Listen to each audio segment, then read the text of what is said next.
What's going on, guys? Gomer's here. It is time. It is finally that time to take MLB The Show 21, put it on the boat, and send it down the river to never be seen again. And thus, I guess it freezes on its way. Mixed feelings. 21 did some things well, some things not so well. But MLB The Show 22 is less than a week away. If you got the special edition April 1st, you know, come then, we're going to find new stuff to complain about, no doubt. But here is 22 brand new features coming to MLB The Show 22. From Diamond Dynasty to gameplay, presentation, an entire new commentary team. There's a lot of new things when it comes to MLB The Show 22, and I'm very excited to get my hands on it. Let me know in the comment section what you guys are looking forward to most when it comes to MLB 22. What cards are you looking at getting for Diamond Dynasty? What team might you rebuild and franchise? All that. Leave a like if you guys enjoy. Subscribe if you guys are new to the channel. And let's get it going. So I figure let's start out with the bang here. No offense to the 2017 Astros, but Co-op is coming into MLB The Show 22, a brand new game mode that finally enables a fun way to play with your friends. We're looking at casual co-op right here, which is going to be using the online rated rosters, and you can play 2v2 or 3v3. You can invite friends, however, you cannot specifically match up against friends, which is a bit annoying. I guess if you want to sit there and, you know, matchmake for 20-30 minutes, you can do that, but that's not exactly my idea of fun, so I don't recommend it. One player controls the pitcher, one the infield, the other the outfield. You take turns batting. They actually found a fun way to incorporate co-op gameplay in MLB The Show. I enjoyed it throughout the tech test, and casual co-op is one of the options. The other is Diamond Dynasty co-op, which is a lot the same, however it adds the twist, which you can use your Diamond Dynasty binder. Each player, whether selected 2v2 or 3v3, is responsible for a handful amount of players on that team. The rest is filled out with live series silver cards that might be changed at some point of the year, we're not sure. But it's nice that you can get a chance to use some of these cards that say if my buddy Frederico has Mike Trout at launch, he pulled him, and I didn't, obviously. I could go ahead and use that Trout card in Diamond Dynasty. There's no rewards at launch. However, they say they do want to get them in eventually. My guess is 3 to 4 months, there's going to be exclusive rewards into co-op gameplay Diamond Dynasty. The Stadium Creator got new upgrades. The big grandiose new feature implemented last year. Biggest complaint from people, you cannot play night games. You're locked in at playing daytime. In MLB 22, you can have night games. They added that feature and a couple more improvements. It is important to note, however, it is still only available on the next generation consoles, that being the PlayStation 5, the Xbox Series X/S. You cannot play or create any stadiums if you're on the last generation, the PS4, Xbox One, or the Nintendo Switch. In Diamond Dynasty, a brand new card series with beautiful, orgasmic card art, might I add, from Japanese artist Takashi Okazaki, who is designing the Legend Pack pre-order cards, as you can see with Mickey Mantle and Ricky Henderson right there. Very cool. You're going to have a chance to pick one of 5 of these Legends in the Legend pre-order pack that's exclusive to the MVP and the Digital Deluxe editions of the game. And this is going to be a great way to start off my squad come day 1 of DD. Speaking of Diamond Dynasty, let's talk about something that we don't completely know yet, but Mini Seasons is a new game mode that's been teased. I'll make a full video talking about it once all the information is released. However, it sounds like a game mode akin to solo battles in Madden, where it is competitive, ranked against the computer and the leaderboards, showcasing other players around the world, and you compete for different rewards. A lot of people have been requesting this game mode. Again, we don't completely know what it's going to be. We're going to find out this week, but if it is that, and it's another opportunity for more rewards to be found in offline play, I think it's great. Ton of people don't like the game online for, you know, one of 50 reasons, and this would be another opportunity of play. This is a big one since MLB The Show has gone multi-platform last year and continuing adding another platform this year. Cross saves and progression is a big point of contention. You're able to bring those franchise saves from PlayStation over to the Nintendo Switch seamlessly. Last year they already had cross progression when it comes to Diamond Dynasty, so if you win a Conquest game on your Xbox, the same progress is going to show on your PlayStation, but now the ability to take a Road to the Show save from home on the road with your Nintendo Switch, for example, is a really cool prospect and a very exciting feature when it comes to different ways to play MLB The Show. Some people love it, some people hate it. Matt Vasgersian, adios. Just like the ex-girlfriend, she ain't coming back. Brand new commentary team featuring John Sciambi and Chris Singleton is going to be broadcasting MLB The Show. I'm going to give you guys some different clips to get a gauge of what exactly to expect when it comes to commentary. And finally, the same voice lines we've been hearing for a decade are gone. At third with 2 away. That one the other way.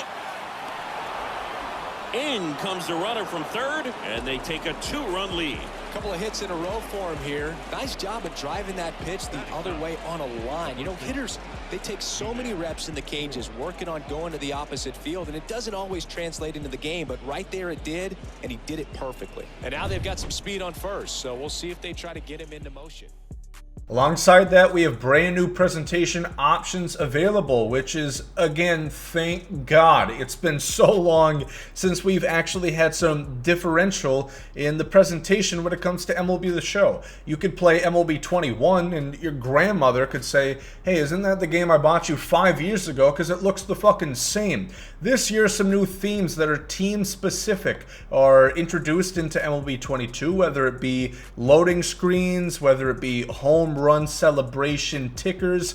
A lot of new stuff offered into MLB 22 on the presentation side, and yeah, just take a look. Let's talk about some new gameplay features. The PCI Anchor is going to increase your offensive capabilities. No longer is your PCI stuck at the middle of the strike zone.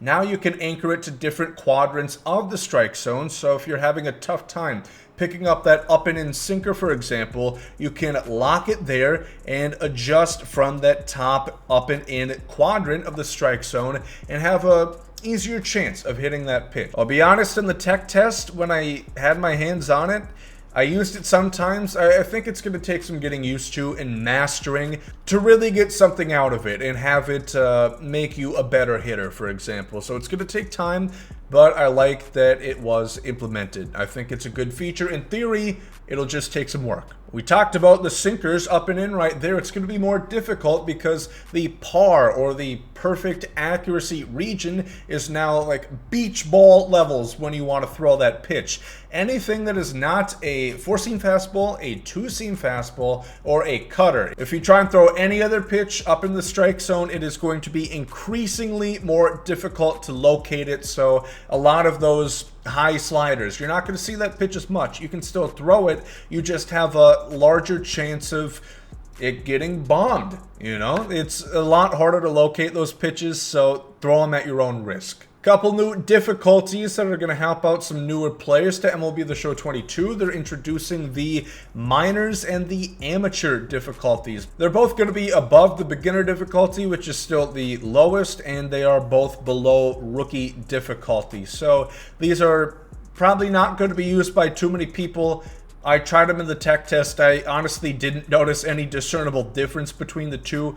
Pitches go quite slow, so that's going to be nice if you are completely brand new to MLB video games to pick up on those pitches. So great if you're new to the community. If you're experienced, probably not going to touch them, but nice that they added them. You can also get fielding practice in the custom practice game mode in MLB The Show now, so you can directly practice them hitting fly balls to your center fielder, and you can try and hit that perfect throw meter. So it's good in that sense. You can practice timing that up because otherwise you just have to hope that a gameplay experience would occur where you get to actually time that up in practice. So you can directly do that now. You can practice some dives. It's pretty cool. As you guys can see right here, you can play around with a lot of stuff. It's exactly what the developers have at their disposal to show off different gameplay offerings and animations. You're able to do that yourself now. Let's talk about it. Hashtag fix MLB The Show franchise. What did they do? Well, they didn't add new features per se. There's not expansion. What players should be on they didn't add that, but they did improve the logic, which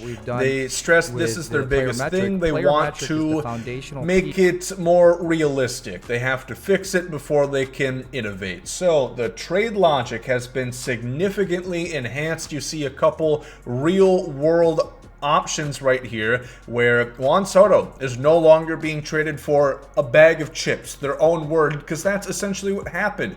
You could take any schmuck and a reliever and an A prospect and boom, Mike Trout's on your team.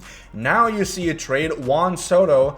If you want to get him, Anthony Volpe and Jason Dominguez, two top prospects, is going to be the haul needed to get Juan Soto over to your team. So great that they fixed that. Contract logic has also been improved. You're not going to see Trevor Story settling for $8 million AAV anymore, and it's tied now to 3-year average WAR. They're going to look at more than just your most recent season. You can now go up to 15 years on a contract and up to $35 million per year AAV, I do believe. So it's going to be more realistic. They also mentioned players aren't all going to sign like on the first day or so, and it's going to make more sense. Contenders, they're going to want to go after these top relievers, and at the deadline, you're going to see these bottom of the barrel teams trade off their assets in order to get prospects and rebuild for the future. So I like the steps they're doing.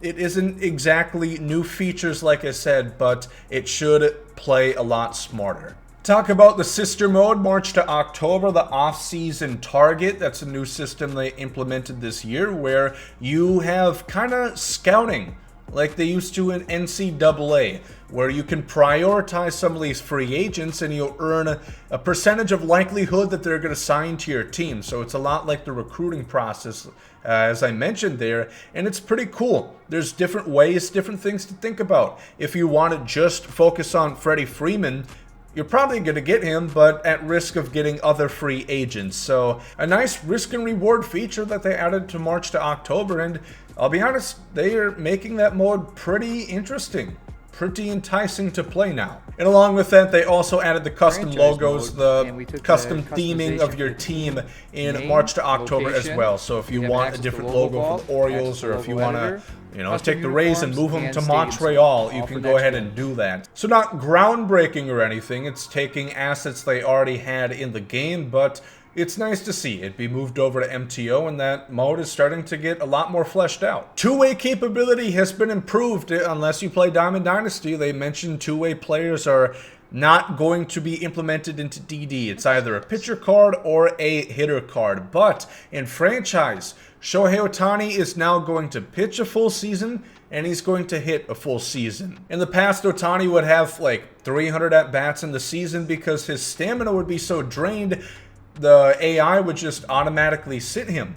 Now that does no longer correlate the pitcher and the hitter stamina, so it works. You know, two-way players actually function properly, and it's going to be really cool how you can look at guys like Brendan McKay, maybe a Michael Lorenzen. He's not a starter, I know, but see how their careers can pan out because they actually are properly functioning as a two-way player in franchise. Road to the Show got some new features. The Archetype System has been rehanced from a couple years ago when they took it out. You can now have 3 different focuses for offense and 5, I believe, for pitching. Again, you can get every single attribute up to maximum. This is essentially painting your player out from the get-go if you want to go power-oriented. He's going to start out with a little bit more, you know, muscle on those arms there, which is cool, I suppose.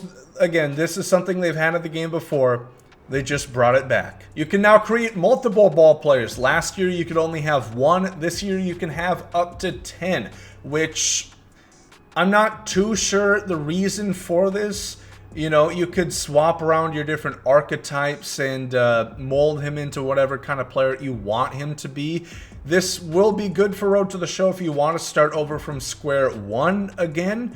But otherwise, if you're using it for the ball player, DD, and Road to the Show crossover, it's going to be very similar to last year. But if you are a Road to the Show player, you will notice a difference and you'll have more opportunity. One thing I do want to note with that is there's no longer Diamond Dynasty progression when it comes to your ball player. It is strictly based on Road to the Show accomplishments. With said ball player, you can change the pitches now, which you figured that would be implemented last year, but it was not. So you can go ahead and decide what pitches you want your guy to throw, which is a much needed feature. Again, it was surprising to say the least that it was not in MLB The Show 21, but Knuckleballs, I should say, as that is a specific archetype in the pitchers for your ball player. You cannot use Knuckleballers in Diamond Dynasty, so it's brought back for Road to the Show if you want to remake R.A. Dickey or Tim Wakefield Jr., but you are not going to be able to use that in Diamond Dynasty online play, and thank God for that. Finally, one last thing, the Nintendo Switch, again, it's new. It's a brand new platform introduced for MLB The Show 22. The game is the same. It does not have any more modes or less modes. Again, you cannot create a stadium on the Switch. And we'll see gameplay here. I will say, if you play the tech test, it is better. It's probably double the frames per second, and textures are mildly improved. It's not going to look impressive. But again, you're playing on the equivalent of a Kindle Fire from like 2010. Its hardware capabilities aren't exactly at the point where you're going to have 4K gaming. So it's nice, the portability. It's going to be great for grinding in Diamond Dynasty. Play Conquest on the toilet. I've been asking for that for years, you know? And that's going to do it. 22 new features in MLB The Show 22. You can say at least every game mode got something. It's gotten slightly better, from franchise to Diamond Dynasty to Road to the Show. Some more than others, of course. They have their priorities, like franchise, again, didn't get anything groundbreaking, but it's a work in progress, and at least to me, it shows they care. They just need to get the game mode right before they can add new things to it. So let me know in the comment section what we talked about you're most excited about. And MLB 22, like I said, is just like 5 days away at this point if you got the special edition. Leave a like if you guys enjoy. Subscribe if you guys are new to the channel. Thank you all for watching. Hope you guys have a great day. There goes out. Yeet.